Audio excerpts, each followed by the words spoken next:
শুধু দেশ নয়, ধর্মীয় ভাবগাম্ভীর্য ও পশু কুরবানির মধ্য দিয়ে আসন্ন ঈদুল আজহা উদযাপনের আগাম প্রস্তুতি নিচ্ছে ইতালির প্রবাসীরা।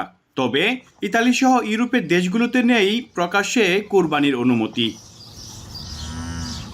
তাই পছন্দের গরু বাছাই এবং কুরবানির সুব্যবস্থার জন্য দেশটির বিভিন্ন অস্থায়ী খামারের দিকে ঝুঁকছেন প্রবাসীরা। প্রতি বছরের ন্যায় এবার আমরা গরু দেখতে আসছি এখানে কোরবানি করার জন্য। তো আলহামদুলিল্লাহ আমাদের গরু পছন্দ হয়েছে এবং আমরা প্রতি বছর এই বছর আমরা কোরবানি করবো ইনশাআল্লাহ। এদিকে ব্যাংক অব ইতালি তথ্য বলছে, ঈদকে সামনে রেখে চলতি মাসের রেকর্ড পরিমাণ রেমিটেন্স বাংলাদেশে পাঠিয়েছেন প্রবাসীরা।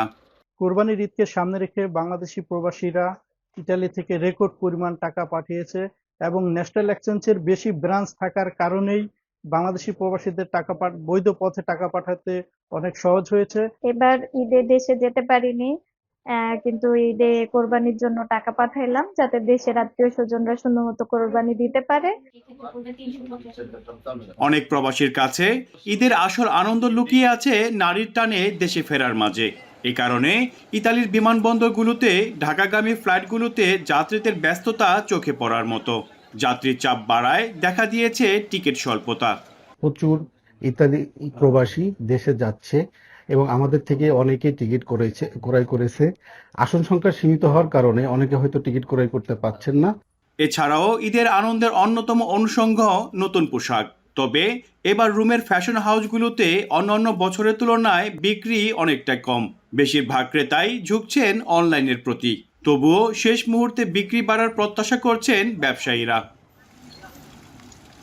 ইতালিতে স্থানীয় আইনে বাংলাদেশের মতো উন্মুক্ত স্থানে বা বাড়ির সামনে কুরবানি দেওয়ার কোনো সুযোগ নেই। তাই রোমের উপকণ্ঠের এই খামারগুলোর মতোই ইতালির বিভিন্ন অঞ্চলের অনুমোদিত খামারগুলোতে এখন ভিড় করছে প্রবাসী বাংলাদেশিরা। আগেভাগেই কুরবানির পশু তারা পছন্দ করে রাখছে।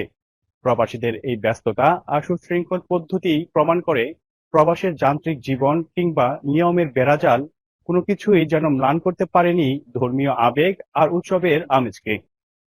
মনিরুজ্জামান মনির, এখন ইতালি।